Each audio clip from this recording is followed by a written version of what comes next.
irmãs, nesta manhã de domingo, eu te cumprimento com a doce paz do Senhor, desejando que você tenha tido uma semana abençoada, com descanso e retornado agora com todo o vapor para nós realmente darmos prosseguimento ao nosso ano de trabalho e de dedicação das nossas vidas ao Senhor, com mais esses dias pela frente.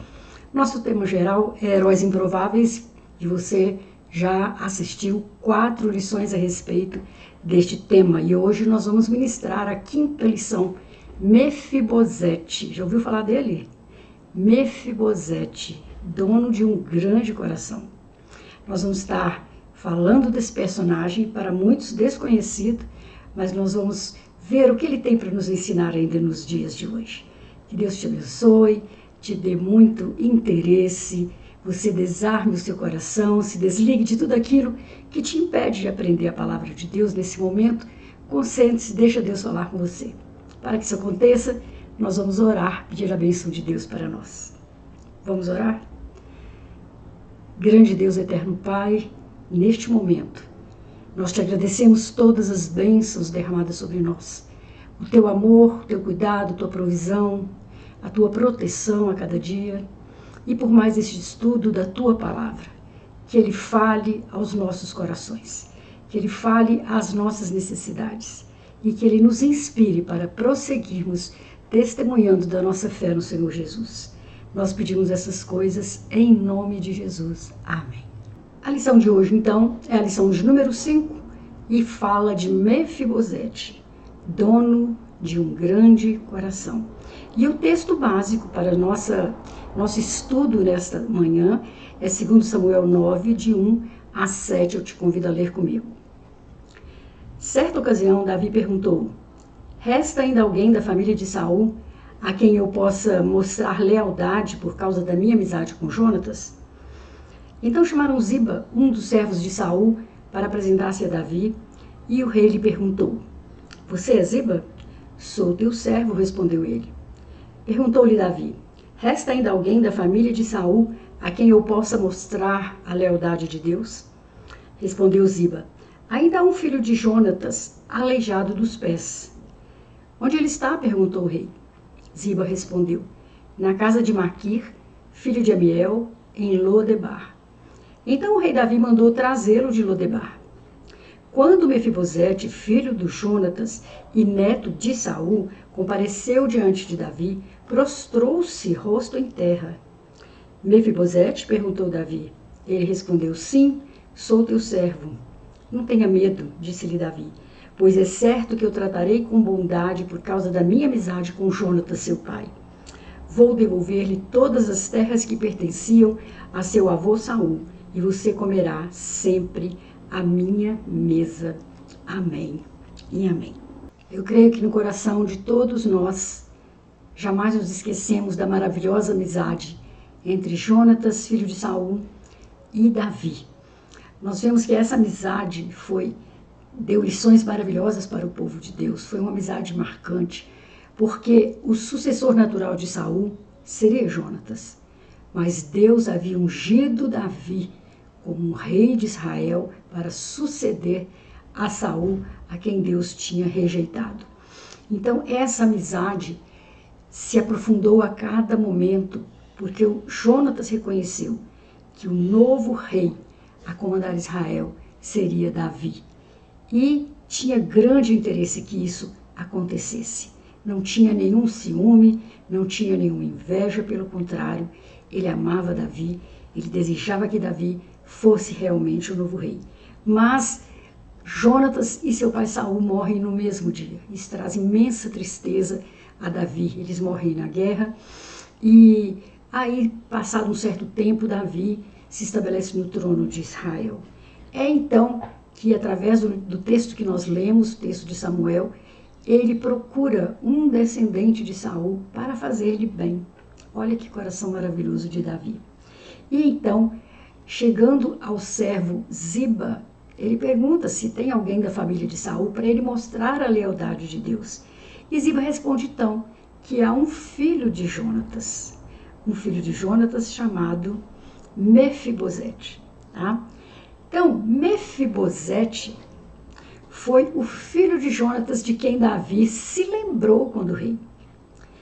Mefibosete é muito lembrado em vários sermões, mas nem sempre a sua história é contada conforme a narrativa bíblica. Antes de se falar sobre Mefibosete, também eu preciso saber que a Bíblia cita 2 personagens bíblicos com esse nome. Ambos pertenceram à casa de Saul, os quais conheceremos a seguir. O que significa o nome Mefibosete? Os nomes bíblicos têm significados, né? Mas os estudiosos não chegaram a uma conclusão exata sobre o significado do nome Mefibosete. Na verdade, existe uma discussão acerca de como seria a grafia original do nome Mefibosete. Essa dificuldade acontece porque uma pequena diferença na palavra altera bastante o seu significado. Sabe-se que o nome Mefibosete aparece também na Septuaginta, quer dizer, a versão grega do Antigo Testamento, como Meribaal ou Menfibaal. Devido a essa dificuldade, o nome Mefibosete, originalmente, pode ter os seguintes significados. Baal é advogado, herói de Baal, ou Baal contende, ou aquele que luta com Baal, ou aquele que despedaça a Baal. Bem, nós vamos ver que existem pelo menos 2 Mefibosetes muito conhecidos, citados na Bíblia. O Mefibosete menos conhecido era filho de Saul com Rispa, a sua concubina. Ele foi um dos indivíduos entregues por Davi aos gibeonitas para serem executados. Quem quer ler esse texto, saber dessa história, está lá em 2 Samuel 21:8. Mas, como no versículo anterior do mesmo capítulo, o Mefibosete mais conhecido também é mencionado, mas muita gente acaba confundindo esses 2 personagens e não percebendo a diferença entre eles. Como em 2 Samuel 21:7. Existe na Bíblia um Mefibosete, que é o filho do rei Saul, como eu citei, e um Mefibosete, neto de Saul. Este sim era filho de Jonatas. Então tem um Mefibosete tio, um Mefibosete sobrinho. Este é o Mefibosete mais conhecido da Bíblia. Ele era filho de Jonatas, neto de Saul e, evidentemente, sobrinho do outro Mefibosete que eu citei. Sua história é marcada por tragédias e frustrações. Mefibosete tinha apenas 5 anos de idade quando seu pai e o seu avô morreram em batalha, como eu disse, no mesmo dia. Quando sua ama recebeu a notícia sobre as mortes do pai e do avô do menino, tentou fugir apressadamente com ele. Mas ela acabou deixando o menino cair dos seus braços, fazendo com que Mefibosete ficasse aleijado dos 2 pés. Você vai encontrar essa narrativa no 2º livro de Samuel 4:4. Depois desse episódio, Mefibosete foi levado para Lodebar, um lugar na região de Gileade. Lodebar ficava a leste do Rio Jordão. Muitos estudiosos consideram que provavelmente Lodebar é o mesmo lugar chamado de Debir.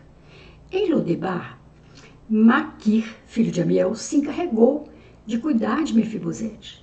Mais tarde, Mefibosete também teve um filho chamado Mica.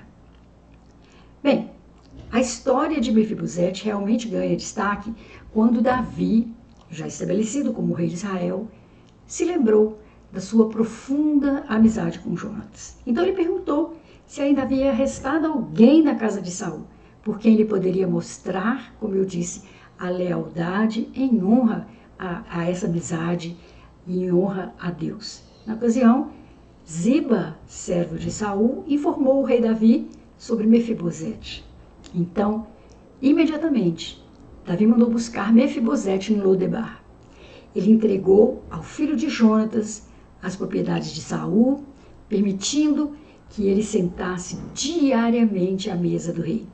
Davi também ordenou que Ziba fosse seu servo.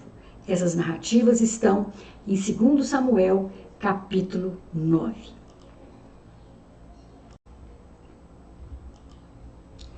Quem conhece o Velho Testamento sabe das histórias de disputa pelos tronos, pelo trono de Israel, pelos reis, seus filhos, seus parentes.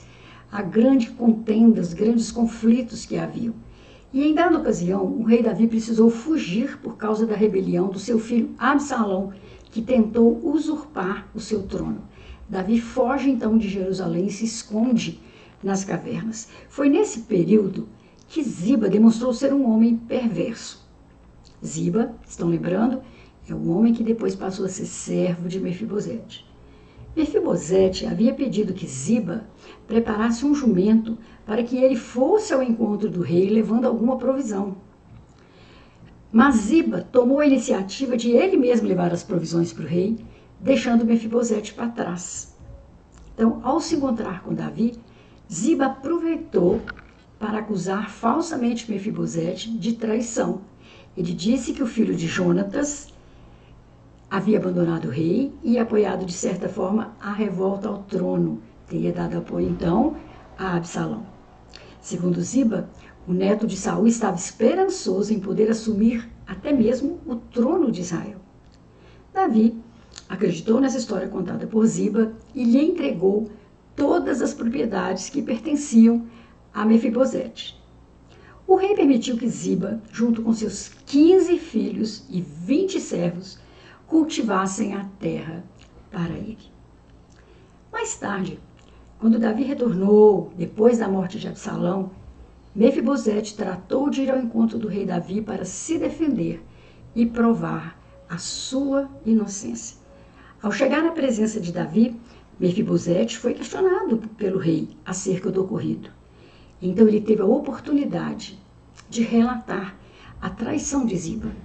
Mefibosete contou que havia pedido que Ziba selasse um jumento para que ele pudesse viajar ao encontro do rei Davi. Porém, Ziba o deixou para trás e arquitetou um plano para acusá-lo de traição. Olha que coisa terrível, né?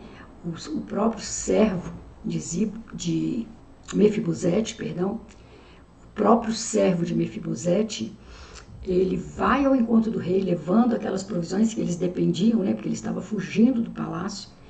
E quando menciona Mefibosete, diz que Mefibosete provavelmente estava aliado com Absalão e que deveria até ter o desejo de tomar o trono do rei. Mas aí mais tarde, Mefibosete tem a oportunidade de se justificar e de contar a Davi realmente o que havia acontecido. Bem, durante o período em que Davi precisou fugir de Absalão, Mefibosete se lamentou por ele profundamente, conforme o costume da época. Isso significa que ele ficou sem lavar os pés, não lavou suas roupas, nem aparou sua barba. Essa foi uma atitude de clara fidelidade ao rei Davi, mostrando que em nenhum momento ele compactuava com o plano de Absalão. Após ouvir a versão dos fatos pelo filho de Jonatas, Davi parece ter ficado numa posição difícil. Então, ele simplesmente propôs a divisão das propriedades entre Mefibosete e Ziba. A Bíblia não fornece maiores informações sobre o porquê que Davi tomou essa decisão. Alguns estudiosos sugerem que talvez o rei não estivesse disposto a convocar Ziba para prestar contas da sua traição. O motivo para isso pode ter sido o estado emocional fragilizado em que Davi se encontrava naquele momento. Afinal, ele tinha acabado de perder seu filho, Absalão. Outros intérpretes acreditam que Davi possa ter ficado inseguro quanto à veracidade da explicação contada pelo neto do rei Saul. Seja como for, o rei resolveu adotar uma posição neutra como resolução daquele conflito. Mas, surpreendentemente, Mefibosete abriu mão de toda a herança do seu avô e do seu pai. Ele deixou com que Ziba ficasse com todos os bens e mostrou que a sua preocupação estava concentrada apenas no bem-estar e na vida do rei Davi. Está lá em 2 Samuel 19:30. No diálogo com Davi, capítulo 19, do segundo livro de Samuel, podemos perceber o tipo de caráter que Mefibosete tinha. Ele respondeu: ó rei, meu senhor, eu, teu servo, sendo aleijado, mandei selar o meu jumento para montá-lo e acompanhar o rei, mas o meu servo me enganou. Ele falou mal de mim ao rei, meu senhor. Tu és como um anjo de Deus, faz o que achares melhor. Todos os descendentes do meu avô nada mereciam do meu senhor e rei, senão a morte. Entretanto, deste a teu servo um lugar entre os que comem à tua mesa. Que direito tenho eu, pois, de te pedir qualquer outro favor? É fantástico, né? Como que Mefibosete demonstrou humildade, né? Deixando então que o rei Davi pudesse doar até todos os seus bens para o seu servo. Ele abriu mão da sua herança, né? Permitindo então que ele ficasse apenas com o prazer de estar sentado à mesa do rei. Talvez muitos estranhem, né, o fato de Mefibosete mencionar eu, teu servo, sendo aleijado. Quer dizer, ali, naquela ocasião, e até na época de Jesus, havia muita discriminação contra as pessoas portadoras de deficiência. Então, quando ele menciona isso, ele sabe que ele está sentado à mesa do rei numa consideração ainda maior, né, que o rei teve para com ele. Mas ele tem a humildade em seu coração. E caminhando então para as considerações finais, eu digo que apesar da história de Mefibosete ser muito utilizada em pregações e canções, poucas vezes essa história é contada corretamente. Normalmente, a parte da história descrita entre os capítulos 16 e 19 jamais é lembrada pelos pregadores e compositores. Infelizmente, as pessoas se lembram da história de Mefibosete apenas nas pregações sobre prosperidade. É fácil pregar sobre um homem aleijado que foi tirado de um lugar de esquecimento para receber uma herança real. É fácil falar sobre um homem que de repente recebeu uma posição privilegiada na corte de Israel e pôde então se sentar à mesa do rei. Difícil parece ser pregar sobre o mesmo homem aleijado que, tendo sido traído por seu servo, mesmo sendo inocente, ele se viu obrigado a dividir sua herança com o servo traidor. Mais difícil ainda é pregar sobre sua atitude abnegada. Ele abriu mão de todos os seus bens materiais e não se importou que seu inimigo pessoal ficasse com tudo que era seu, contanto que ele pudesse desfrutar da amizade do rei Davi. Então, para nós refletirmos, Mefibosete não é mencionado nominalmente na galeria dos heróis da fé, mas ele pode ser projetado numa expressão de Hebreus 11:34 sobre aqueles que, da fraqueza, tiraram forças. Ou no versículo 37, onde nós lemos sobre aqueles desamparados, aflitos e maltratados. Um herói muito pouco provável, mas um exemplo para nós.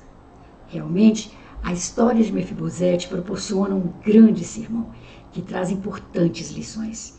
Mas definitivamente, o foco dessa história não é sobre prosperidade, mas sobre o caráter de um homem que, apesar das tragédias e dificuldades, permaneceu fiel aos seus princípios. Para ele, o que importava realmente não eram as riquezas pessoais, mas o fato de que o rei, escolhido por Deus, havia voltado à sua casa. Fidelidade aos princípios. Que lição preciosa e rara nos proporciona a vida de Mefibosete. É importante lembrar que a fidelidade aos princípios não é uma questão de ingenuidade ou fraqueza, mas de admiração e certeza da vontade de Deus se cumprindo apesar das circunstâncias. É aqui, na minha concepção, que Mefibosete pode ser mencionado como um herói. Um herói realmente improvável, que poucos citariam, dependendo do ponto de vista que é olhado. Mas aqui, diante do seu caráter, da sua humildade, eu reconheço Mefibosete como um exemplo de desapego, de abnegação, um exemplo de humildade. Que essa lição fique para nós, que você possa reler os textos bíblicos mencionados e aprender ainda um pouco mais sobre a vida de Davi, sobre a vida de Mefibosete e o seu belo exemplo. Que Deus te abençoe e te dê uma maravilhosa semana. Amém.